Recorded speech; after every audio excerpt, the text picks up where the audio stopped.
Good morning, and thank you for joining our webinar session today on creating users. What we will talk about today is the process that you would go through to add users to your Sellsci Cube. This process will be handled through the control panel. We'll enter that now. And just to let you know, this process can only be handled by a power user. Sales users and any other types of users will not be able to perform this function. So if you are not a power user, this is not a function that you will be allowed to control. So from the control panel, I will enter the Manage Users and Groups session. This will show you the users that you currently have set up in your cube. In the lower right-hand corner, it will show you how many users you currently have entered in your cube. At this point, we are looking at a cube that shows 34 active users, or 34 users in the cube, whether they are active or not. Okay, I do have a button that can show inactive users. If I uncheck that, that will only show me the active users that I have. So it'll show me that I have 33 out of 34 users that are active. Okay, in order to add a new user, the button in the upper left-hand corner, I want to click that. That will allow me to fill out this screen with the new user's information. We do have to enter a username, and anything that we have here that has an asterisk behind it is a required field. In order to add a new user, I will have to put something into each of these fields. The recommendation for a username is that you use the user's company email address. And a big reason for that is only one username can be used throughout your cube and throughout the Sellsci system. So I will enter an email address here, and I will create a phony email address that we can use.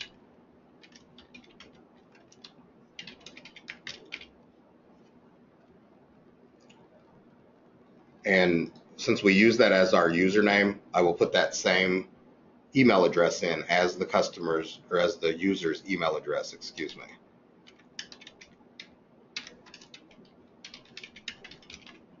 And then I do have to come up with a password that I will use for the user.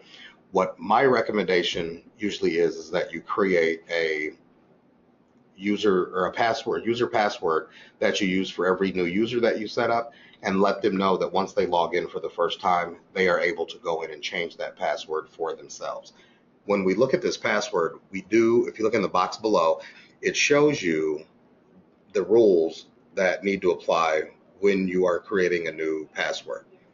And those are that password must be 10 characters or longer, must have at least one of the following characters, and you can see a list of those. At least one of those must appear in the password. It must have an uppercase, lowercase, symbol, and a number, or at least 3 out of those 4 groups.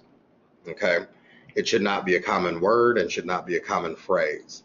It should not contain a date, name, or other things that can be associated with the user. So not something that someone should be able to easily figure out. As I'm typing in the password, the colors will change here to let me know if my password, as I'm currently entering it, is very weak, okay, or a good password. So it'll change from red, orange, yellow, and green. Okay, so we will enter a password, and you want to keep doing that until you have something that shows green. That lets us know that we have a good password. The next thing we have to do is we have to tell the system what type of user we're setting up, and our choices are power user, sales user, marketing user, or a Riva service account. And there is information in your documentation with Sellsci, if you have ever received the training guides, that will tell you what the differences are between those. And then I can also send out a document that will show you what the different users' capabilities are within the system. Okay, so I'm going to set this user up as a sales user. I can use a title if I choose to, not required. As you see, it does not have the asterisk next to it. and I do have to put in a first and last name.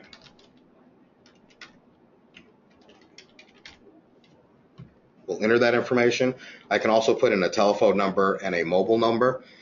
Those of you who have ever run a snapshot report will probably notice that the numbers that you put in here can show up on the snapshot report, as well as the email address that we have entered for the user. Okay. At this point, I do want to click Add to add that user to the system.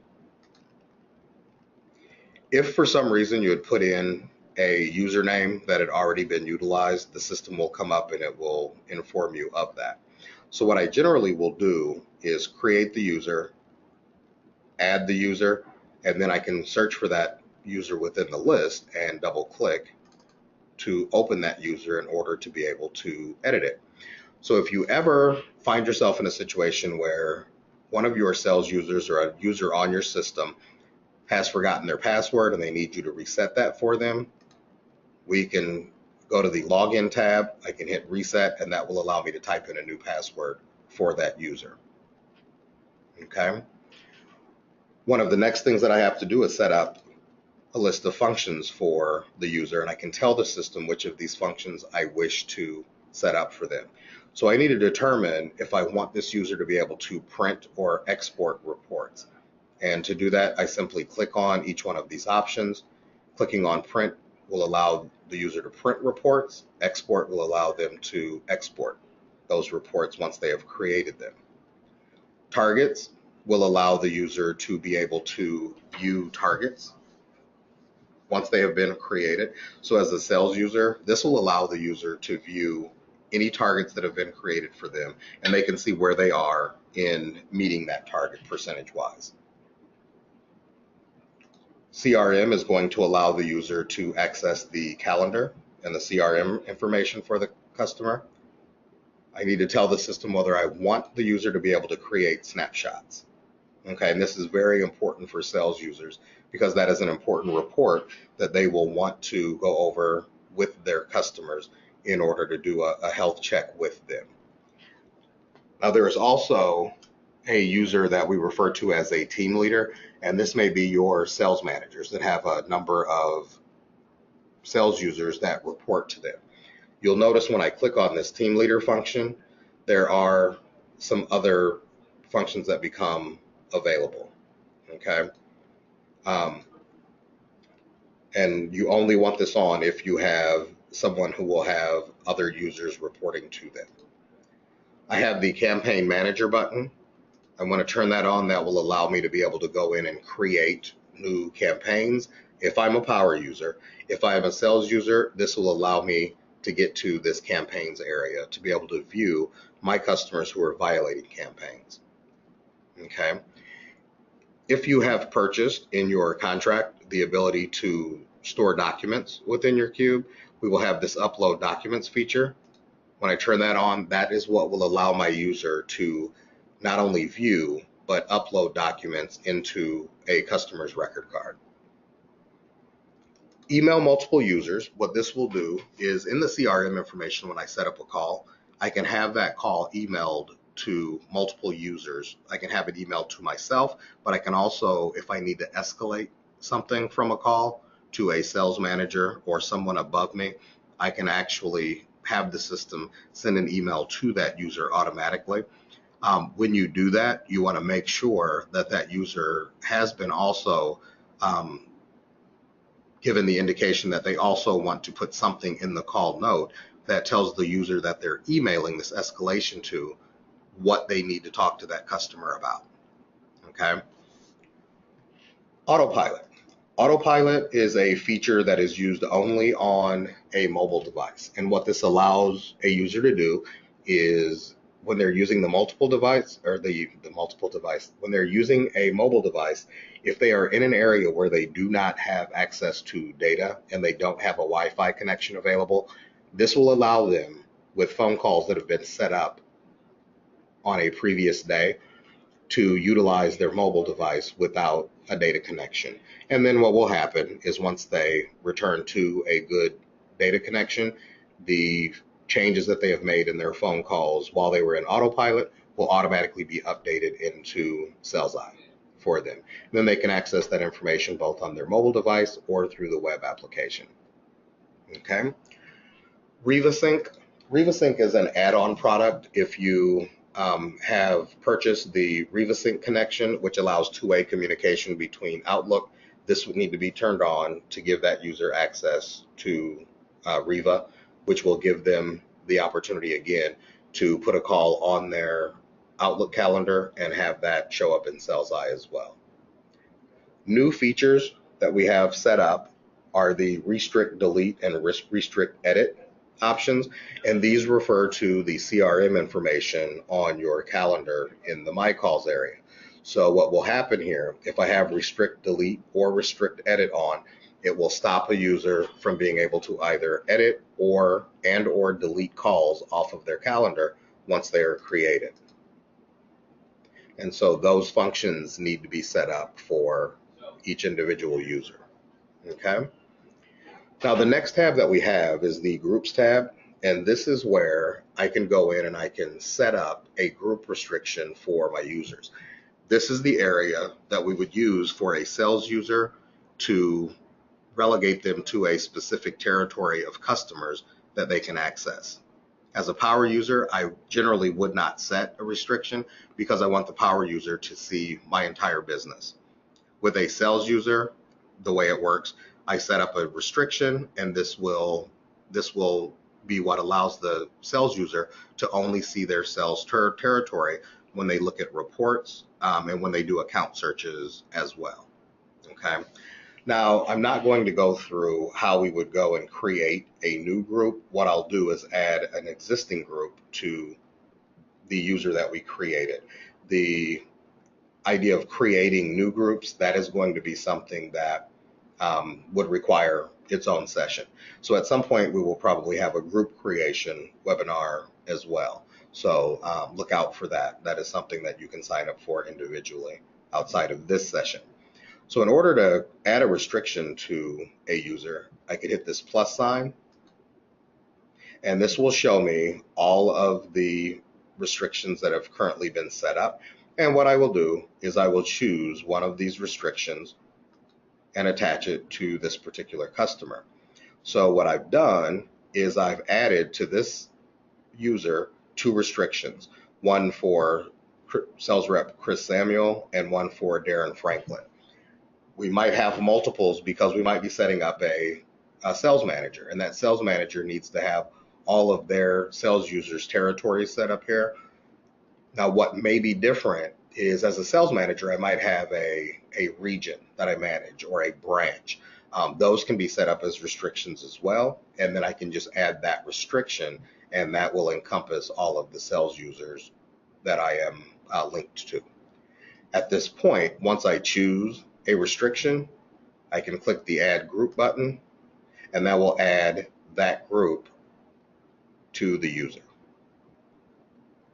Okay. We'll now move on to the Security tab. When I go to the Security tab, there are some questions here that I have to answer for the user.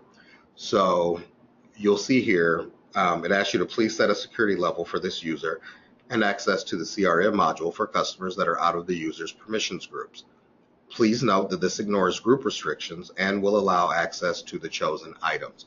So what happens is, even though I have relegated this user to a specific group of customers that they can view, for purposes of viewing CRM information and finding out who the salesperson for a specific customer is, I can't allow them to access that information, keeping in mind that this will still not allow them to access sales information for that customer, as it does not belong to their territory. So I can make a decision to allow the user to search all customers to find out who the salesperson is. I can allow the user to search and see the CRM information for any customer. And then I can also allow the user to view My Calls information for other salespeople. And these are all independent options. Choosing one does not make me have to choose any of the others. Okay. Dial preferences, we generally leave this information blank within the system. Under the other option, I do have some options that I can set here as well. And so if you look at this first option, it is module only. Okay, and so as you can see, what it says here is this only allows the user to access Sales-I through the Sales-I module. Ticking this box will prevent the user logging in direct to Sales-I. Module only is used when you have another application like Salesforce as your primary logging in point. So what this is doing is when Sales-I is used as an add-on or a module to another piece of software, we can tell it that I can only log in to Sales-I as a module through that other piece of software. And it says directly here, ticking this box will prevent the user logging in direct to Sales-I. So I won't be able to log into Sales-I as a standalone. I can only do it as a module through another system. Okay. The next box that I have here is customer mode. What this will allow us to do is this user, whenever they log in, they will always view any reports and any information that they see in Sales-I in customer mode. And what that means is that all cost and profit information will be removed from any reports that they view. So if you had a customer logging into the system or viewing reports on a system, you would not want them to see your cost and profit information. And this customer mode button will allow that user not to see that information either. There is another option that you can use for this. So many of our customers want their sales reps to see cost and profit information because they may be paid their commissions based on profit information. So they have to be able to see that. The system does allow, we have a customer view button. So once the user logs in, they can click on that customer view if they're going to be showing any of those reports to a customer, so they can see the cost and profit information when they're logged in for their own use. When they're in front of a customer, they can change to that customer view.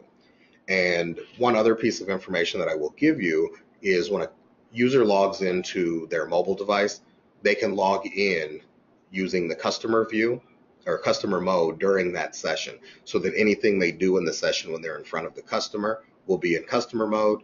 When they log out and log back in, they can log in regular mode, and they themselves will be able to see the cost and profit information, but they can have that hidden anytime they're in front of the customer. Okay. So the global search, if we have a saved search that is saved on our home page, we can click this button and that will allow the user to see those global searches. Okay, without that, they won't be able to see those. And then the show campaigns will allow those customers who are in customer mode to be able to see campaigns even though they are in customer mode. And that global search speaks to the customer mode as well. Okay. Mail preferences. We have under each of these options for email and post preferences, which is talking about postal service mail. I can tell the system whether I want to opt in or opt out of receiving emails, or I can have that set to unspecified. So when I add a new contact in the system, I can tell it how I want them to be defaulted. And then on each contact, I can go in and change these preferences for that user. The last tab that I have is the language preference button. And here I can tell the system what language I want them to see Sales-I in. And our choices here are English, French, and Spanish. Okay. Once I have finished setting up all of these options, I can simply hit the update button at the bottom of the screen, and that will update all of the choices that I have made. So once I look at my user, I can see that I have one group restriction that I set up, and that speaks to the group that I added to that particular user. You can see that my status will be on automatically. What you can see that's different is this sales user access is turned off. And the reason for that is when you set up a new user, you are not able to activate that user yourself. You would need to contact Sales-I in order to have that user activated. So you have a couple different options. What I would recommend is all of you as a customer of Sales-I have been, you have a customer success manager that you will work with on a regular basis. The easiest way to have this done is to reach out directly to your customer success manager and let them know that you have a new user that needs to be activated, and they can handle that for you. The other option that you have is you can send an email to our data department, or our support department. I'm sorry, at support@sellseye.com. They'll be able to do that for you as well. But I would start with your customer success manager. And your customer success manager, you should be familiar with their names, will be either Danny, Ross, Jonathan, or Mary Ellen. And they can handle that process for you. And what will happen until that is activated, that user will not be able to log into the system, and you will not be able to masquerade as that user. Okay, and so it's just a matter of them going in and activating that for you. But that concludes our session today on creating users and groups, or creating new users in the system. I hope that has been helpful for you. Thank you all for your time, and you all have a wonderful afternoon.